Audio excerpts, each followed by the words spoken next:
Let's look ahead. Let's talk about Avengers 4. Clearly, the Captain Marvel Easter egg at the end of the movie does help kind of establish that, but so does Doctor Strange, his very telling line to Tony when he gives up the Infinity Stone, the Time Stone.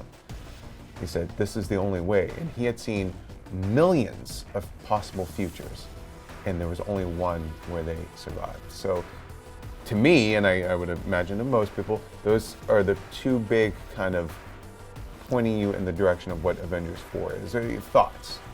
I thought this was really subtle and really great, and I really enjoyed how you thought that the whole pile-on Thanos thing that they did also used the Crimson Bands of Sidorak. Doctor Strange was the MVP. I loved how they used all of his cool powers, like in the comics.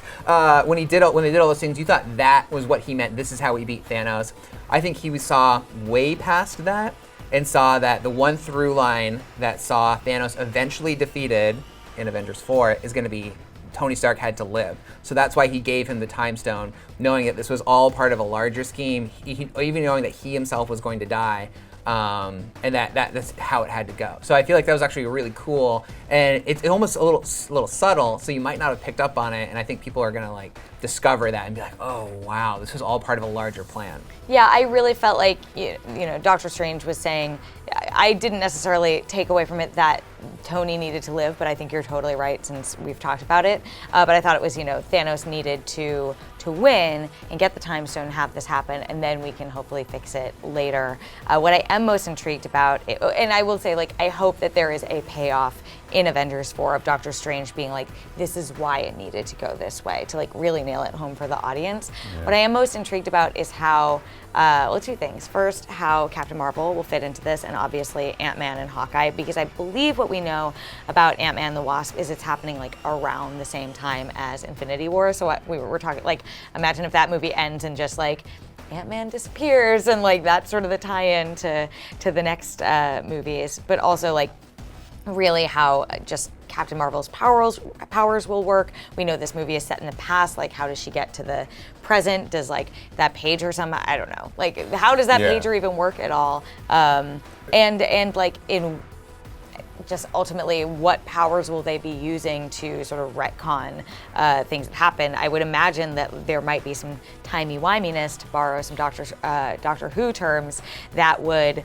allow them to go back and potentially use the Time Stone or something, some other powers to like reset. They must get one of the stones back from off Thanos at some point.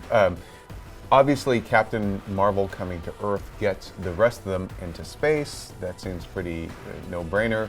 I mean, Nebula and Tony have to get off that planet somehow. Mm-hmm. And then I also, though, think that by setting up Captain Marvel as sort of she could be a device of exposition for them. She can take them to where they need to go.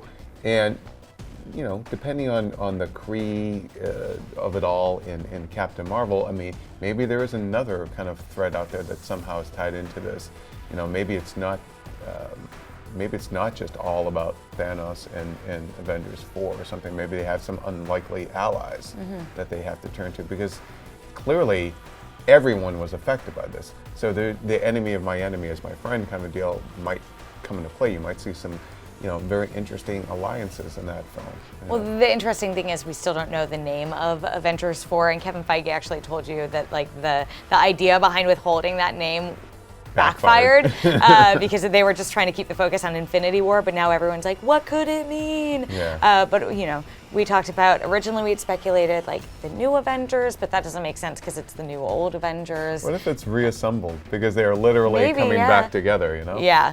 I don't mean just, I mean physically their forms coming back together. Will need to be formed back together. Yeah, I'm really intrigued. And also, you know, the only other two movies that we know that are coming after Avengers 4, a lot of undated ones, or unnamed but dated ones, but we do know that there's Spider-Man Homecoming 2, or whatever the Spider-Man sequel will be called, so I guess Spider-Man's coming back. But also Guardians 3, I guess the Guardians are coming back, or it's just about Rocket, which would be fine. But I wonder almost if, like, you know, say Gamora is permanently dead or something, or we even were speculating that that vision Thanos has at the end. Could baby Gamora be taking the place of like Lady Death or something from the comics? Like, do the Guardians potentially need to go off and save her in some other It could be like a soul Star realm Trek or 3 whatever? kind of thing where they have to go out and search for Spock, bring him back, or something like that.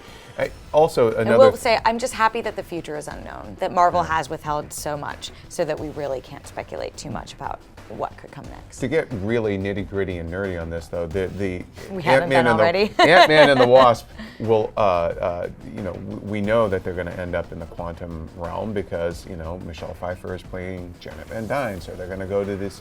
So they're going to another dimension that we've already established, and we've seen Doctor Strange do other dimensions, and now time and reality can be warped. So I do think that Doctor Strange bringing up the timeline thing now opens the door to what timeline is our story actually going to end up in? And is it a divergent one? Yeah.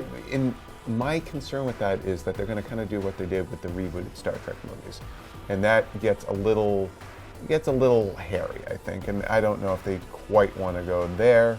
I wish they would just make a choice and stick with it, but we'll see. So you guys are convinced there's some time travel in the future? I think so. Time Timey-wiminess? Time shenanigans. Timey-wiminess? Yeah. Timey-wiminess. I have a more profane term for that one. Do we think the heart-shaped herb? We know that it was burned. Killmonger seemed to burn them all. However, Thanos' vision when he sees little baby Gamora and has his rosebud moment of realizing everything is lost. Could there still be some way, because the vibranium that's leaking into Wakanda soil causes the heart-shaped herb, could there be some way to get that to like communicate with T'Challa? Can Shuri do it? Take it. Depends Become how- the Black Panther. Right. Go in there, communicate with T'Challa. He can tell her something like, is there a Sort of way depends how dead they are currently, Yeah. but I think maybe there'll be a cool plot device that like Shuri and Okoye are like, okay, we have this Black Panther. we have this special herb that can communicate with the souls of the dead. So maybe they could use that to talk to them wherever they are, if they are indeed dead, or maybe they're in another place that they'll reach with But going T'Challa through the did quantum die in realm. Wakanda, so if they're, shouldn't he be up in the tree, like with his ancestors? You come would down, think. take if them he's and- not But- trapped in some other like soul realm, dimension. like we've speculated. Right. We would have to. They would also have to grow new flowers. Maybe they're already growing in between movies or something like If that. they can take a soul stone out of a robot, they can. Sorry, if they can do that, they can figure out how to plant a flower, I think. Yeah. So that's what we thought of Avengers: Infinity War. We want to hear what you think. Let us know in the comments. Check out IGN's review of the film, as well as our breakdown of all of the Easter eggs that we could find. And as always, be sure to follow and subscribe on whatever platform you like to watch IGN.